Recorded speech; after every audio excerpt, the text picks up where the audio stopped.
Amém. Glória a Deus. Eu queria falar para vocês essa noite sobre a carta de Efésios, que é o que Deus colocou no coração do pastor e é o que o Espírito Santo vai trazer para a gente essa noite, tá? Falando sobre a intimidade com Deus.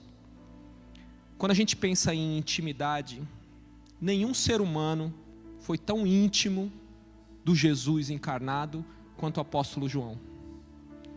O apóstolo João, ele chegava a deitar no peito de Jesus. Ele se autodenominou o discípulo amado de Deus. Então João era aquele que tinha uma intimidade muito constante com Jesus. E quando Jesus chamava os discípulos mais próximos para as coisas mais secretas e íntimas, ele sempre chamava Pedro, Tiago e João. Pedro, Tiago e João. João era um deles, que estava ali na intimidade com Jesus.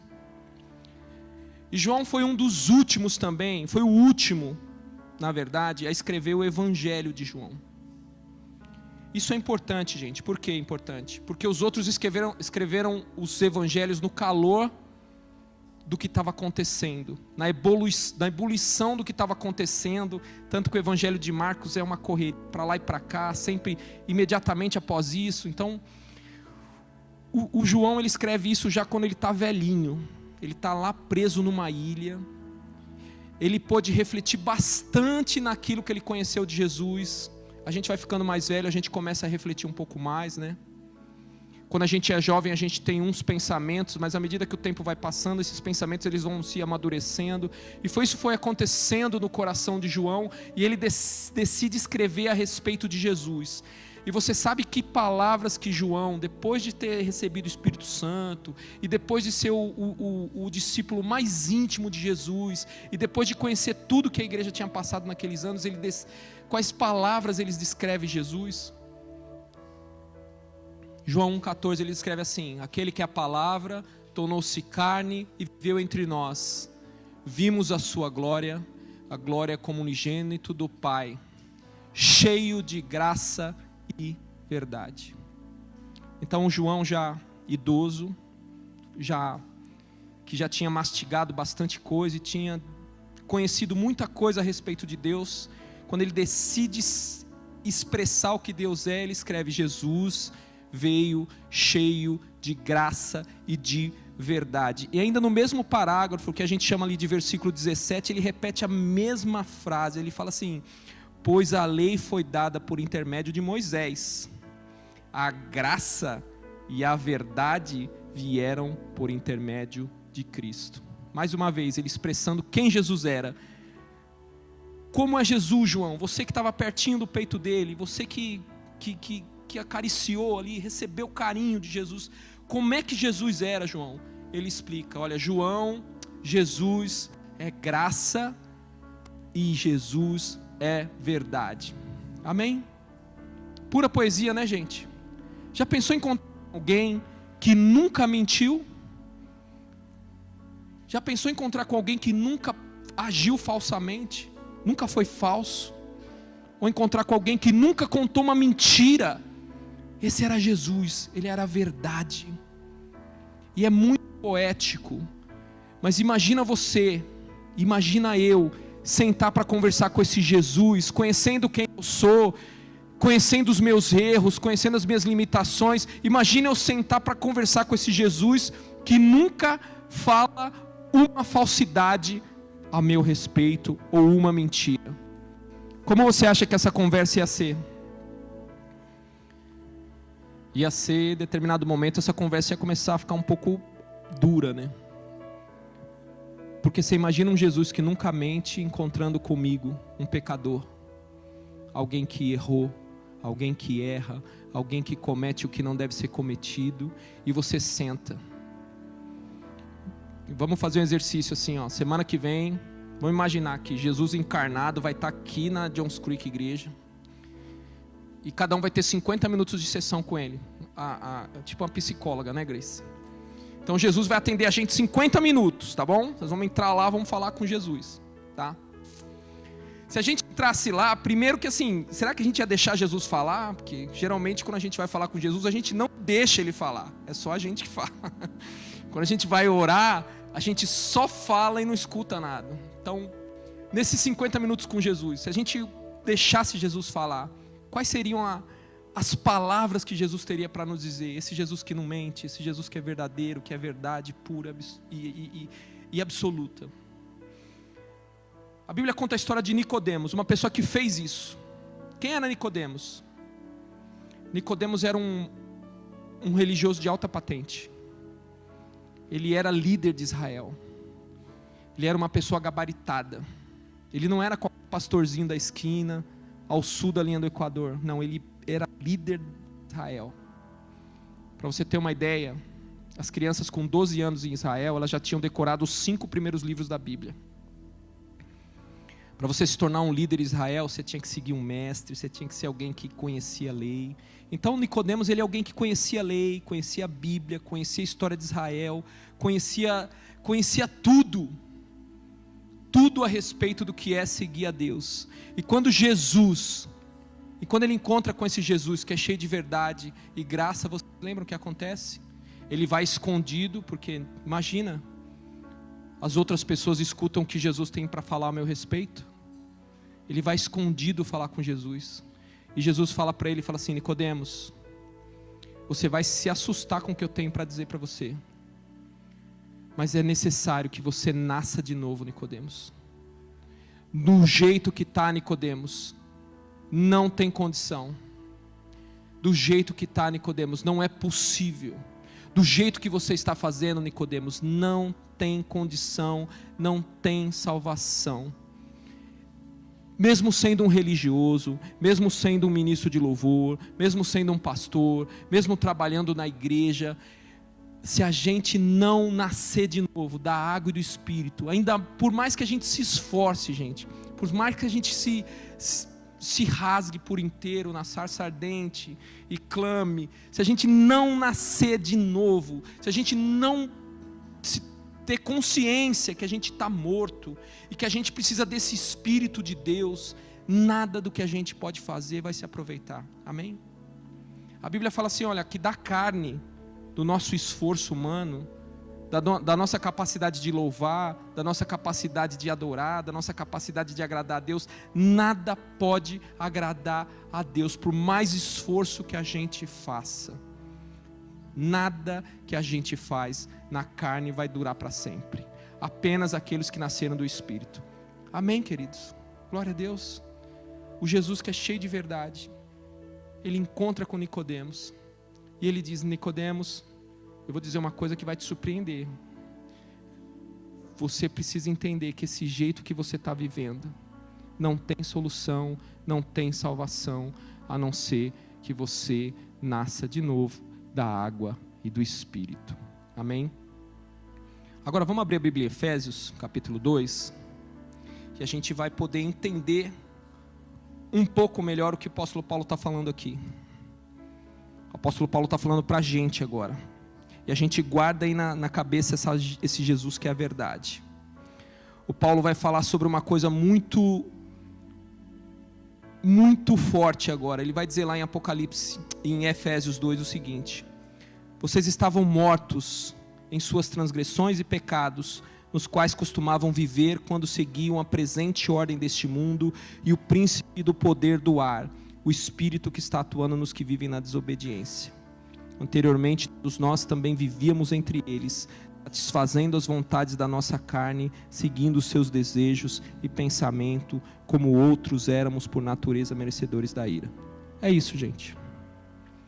Paulo está falando que a gente é um zumbi, que todo aquele que não nasceu de Deus, todo aquele que só é gerado na carne, só é gerado todo ser humaninho que nasce, toda pessoa que nasce que não recebeu o Espírito Santo de Jesus, ele é como um zumbi.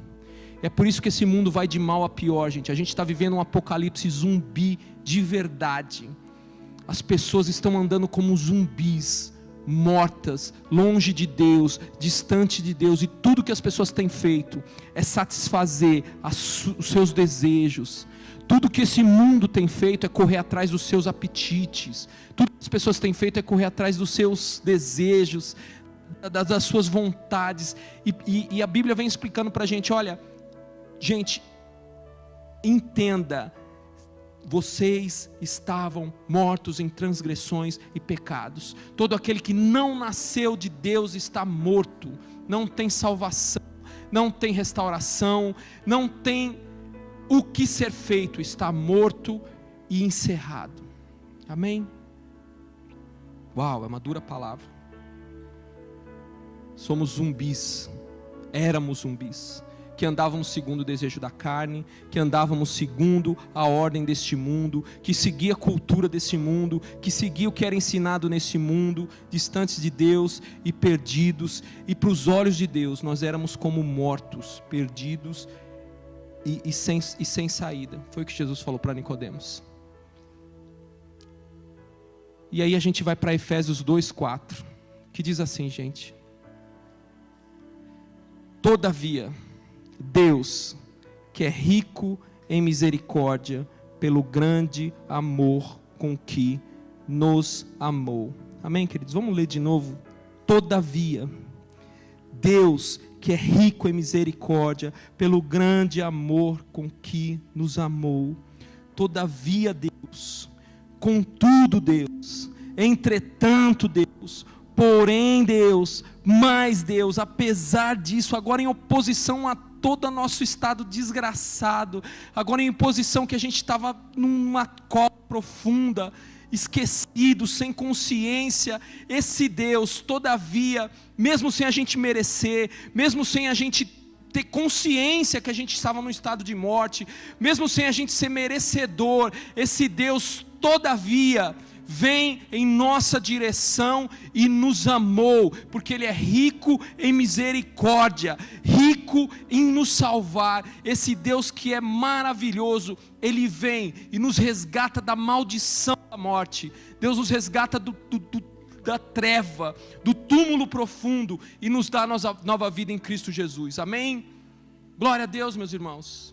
Nós fomos salvos por Cristo, e a gente nem tinha consciência que a gente estava morto, e Jesus vem e vai lá no poço profundo, gente, na escuridão, e na inconsciência. A Bíblia fala assim, aqueles povos que estavam em plena treva, viram uma grande luz chegar. Essa grande luz de Jesus chegou a nós, a nossa vida. Por isso que Paulo fala, vocês estavam mortos, agora vocês estão vivos no Senhor. Vocês receberam o Espírito Santo de Deus, e vocês receberam a vida eterna do Senhor, hoje e para sempre. Amém.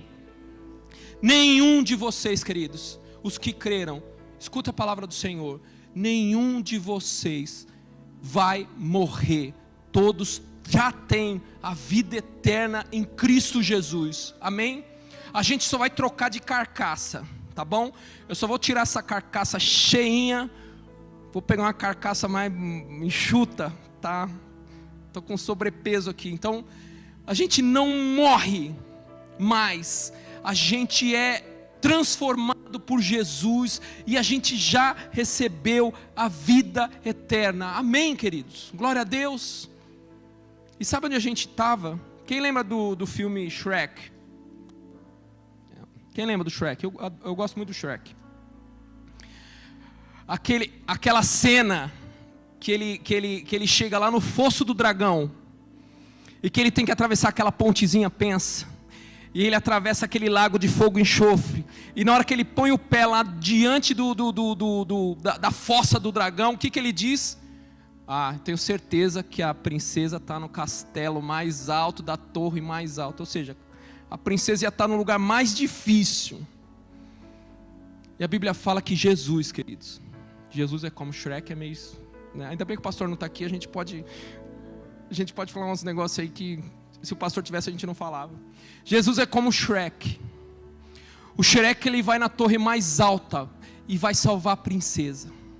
Jesus, a Bíblia fala que ele desce ao lugar mais profundo da existência humana, ao buraco mais profundo, à cova mais escura, ao abismo mais negro, ao lugar de mais escuridão, e vai buscar gente onde ninguém jamais poderia nos buscar. Eu posso ouvir um amém, queridos? Glória a Deus.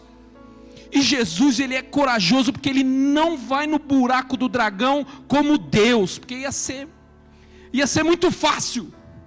Ele vai como homem, ele desce no inferno. A palavra de Deus, o Jesus, ele só subiu ao lugar mais alto que existe, ao trono mais alto que existe, porque ele desceu ao buraco mais fundo do inferno, para buscar a gente na pior condição que a gente poderia estar. Ele foi lá, gente, foi buscar a gente, e por isso ele subiu. E a Bíblia fala que quando ele subiu, ele leva a gente com ele, para sentar à direita de Deus, no lugar mais alto do universo, e ele nos dá dons, ele nos dá presente, e ele nos dá a vida em Cristo Jesus. Este é o Senhor nosso Deus, aleluia, glória a Deus. Pensa, queridos, para pensar aí, não conta para ninguém, tá? O que você vai pensar. Qual foi a coisa mais feia que você já fez na vida? Mais feia, assim. Nada de besteirinha, gente, vamos falar de coisa feia mesmo. Qual é a coisa mais feia que você já fez na vida, gente? A Bíblia fala que Jesus, ele foi além desse lugar mais horrível que você foi. Ele foi no lugar em que ninguém poderia te salvar. Ele foi no buraco da morte. Então, se aquela besteira que você fez está aqui, se aquela coisa errada que você fez está aqui, o resultado da sua vida está na cova mais profunda do inferno. Mas todavia Deus, mas por causa de Deus, em contraposição ao nosso pecado, em contraposição ao nosso estado de morte, Deus vem nos resgatar do império das trevas e nos vem trazer para o reino do Filho do seu amor, para a salvação nossa e da nossa casa, no nome de Jesus, amém, glória a Deus. Eu quero dizer uma coisa mais para vocês, Atos 2, 38, 39, Atos 2, 32, 39, assim diz a palavra de Deus. Pedro respondeu: arrependa-se, e cada um de vocês seja batizado em nome de Jesus, para perdão dos seus pecados, e receberão o dom do Espírito. Versículo 39, queridos. Versículo 39. Não está no telão não, Gabriel? Atos 2, 39. Essa promessa é para vocês, e para os seus filhos, e para todos os que estão longe, e para todos quanto o Senhor nosso Deus chamar. Amém, queridos? A promessa do Espírito Santo, a promessa de salvação, queridos, é para nós, mas é também para os nossos filhos. Nenhum da nossa casa vai se perder, queridos. Nenhum filho da Casa Brasil, nada que você tenha gerado, queridos, nenhum deles vai ser perdido, porque o Senhor é o garantidor. A promessa do Espírito da vida em Cristo Jesus, ela foi dada a nós, e no versículo 39, foi dado também para os nossos filhos. Então, meus irmãos, descansem, quem é o garantidor? Quem é o garantidor da salvação dos seus filhos? Quem é o Jesus que foi buscar você lá no esgoto? É o mesmo Jesus que vai buscar o teu filho. E todos nós seremos filhos de Deus para a glória do Senhor Jesus. O Senhor Jesus, Ele não vai deixar sequer um para trás. E não é só para os nossos filhos também, é para aqueles que estão longe, gente, para aquele que está no Brasil, para aquele membro da sua família. Esse Jesus vai buscar todos aqueles que Ele prometeu. Ele é um vencedor invicto, querido, e nenhum da nossa casa vai cair, amém? Pode ser, queridos, que nosso filho, ou alguém que a gente ama, esteja longe de Deus neste momento, queridos, mas o Senhor Jesus prometeu, e Ele vai cumprir. O Espírito Santo será derramado, e como o filho pródigo que estava comendo comida de porco, teve a luz. Uau, na casa de meu pai, na casa do meu pai. Da mesma maneira o Espírito Santo que chegou naquele menino vai chegar nos nossos filhos e vai transformá-los, e vai trazer sobre eles a luz, e vai trazer sobre eles a revelação, e vai trazer a revelação da graça de Deus sobre eles também, e todos nós seremos uma grande família para a glória de Deus, salvos e felizes para a glória do Senhor Jesus. Amém? Amém, glória a Deus. Aleluia. Gente, eu me agarro nessa promessa assim, eu me agarro. Jesus, quando ele ia morrer, lá em João 17, ele faz uma oração que ele diz assim, ele fala assim: Pai, João 17, ele fala assim: Pai, toma conta deles agora, como eu cuidei deles, que agora eu não vou poder cuidar deles, Jesus.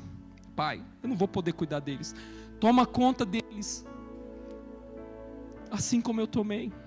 Então esse amor de Jesus por nós, esse amor de Jesus pelos nossos filhos, Jesus é o mesmo ontem, o mesmo hoje, o mesmo eternamente, querido. Jesus não mudou, e Ele pede ao Pai: cuida desse pequenino, Jesus, cuida e tem misericórdia. Então, queridos, descanse.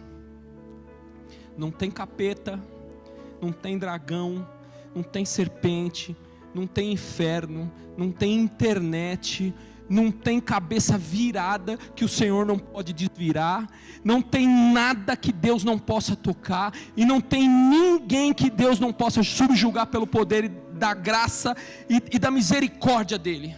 Eu posso ouvir um amém? Todavia Deus, que é rico em misericórdia, vai ser rico em misericórdia comigo, vai ser rico em misericórdia com você. Essa é a verdade que o Senhor tem. Nós estávamos mortos, nós estávamos distante de Deus, nós éramos como zumbis, mas Deus é rico em misericórdia. Aleluia, aleluia. O Moisés queria ver a face de Deus. Deus, eu quero saber como é a tua face, me mostra, não sei o que. E Deus falou: não, Moisés, você não pode ver, não dá. Ainda não dá, Moisés, não dá.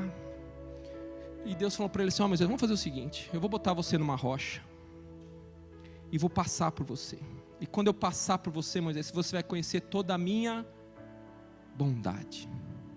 Amém, queridos? É por isso que a gente cantou: Tu és fiel, Senhor, em todo tempo, Tu és bom em todo tempo, Tu és bom em todo tempo, bendito seja o nome do Senhor. Amém. Deus que é rico em misericórdia. Para acabar, gente, para acabar,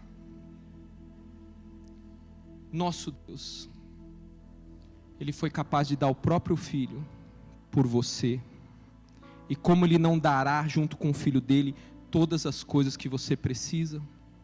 Amém? Não há ninguém, porque todavia Deus é rico em misericórdia, não há ninguém que possa te acusar jamais. Ainda que você tenha errado, ainda que você tenha cometido pecado, ainda que você tenha falhado, todavia Deus rico em misericórdia foi e pagou o preço no seu lugar. Então nenhuma criatura no céu ou na terra vai poder te acusar, ainda que o Satanás venha à sua direita para te acusar. O seu preço foi pago por Jesus, pelas misericórdias de Jesus, e não há acusação contra aqueles que foram escolhidos por Deus, porque Deus é rico em me perdoar, Deus é rico em misericórdia, Deus é rico em bondade. Amém? Sempre, gente, sempre Deus está favorável àquele que creu no seu Filho. Posso ouvir um amém, queridos? Porque às vezes a gente acha que assim, furou um pneu, ou alguma coisa aconteceu, a gente acha que Deus está meio zangado com a gente, talvez a gente teve uma semana meio ruim, talvez a gente tenha chutado o cachorro, talvez a gente tenha feito alguma coisa que desagradou a Deus, a gente acha que Deus está meio chateado com a gente. Bem-aventurados são aqueles a quem Deus não leva em conta os pecados cometidos. Posso ouvir um amém? Feliz é aquele a que Deus não conta o pecado, porque Ele descontou no seu Filho amado Jesus. Todavia, Deus que é rico em misericórdia. Tem um verso para a gente terminar, que politicamente tem tomado um significado completamente errado, mas eu queria que a gente abrisse lá em João 8,32, eu não sei se está no telão aí, Gabriel. Está no telão, não precisa abrir. Quando vocês conhecerem a verdade os libertará. Amém? O João conheceu um Deus que era cheio de graça e verdade. E essa graça e verdade no coração de João, no meu coração e no seu, é que Deus é rico em misericórdia. Essa é a liberdade, essa é a verdade que a gente vai conhecer e para sempre vai ser liberto do medo, da angústia, da opressão ou de qualquer coisa que seja colocada na nossa vida no nome de Jesus. Amém? Posso ouvir um amém, queridos? Feche os olhos. Pai bendito, Deus Todo-Poderoso, Tu és um Deus rico em misericórdia e bom, Senhor. Pai, coloca essa verdade no nosso coração, Deus. Coloca essa verdade no nosso coração para que a gente seja transformado definitivamente, Senhor.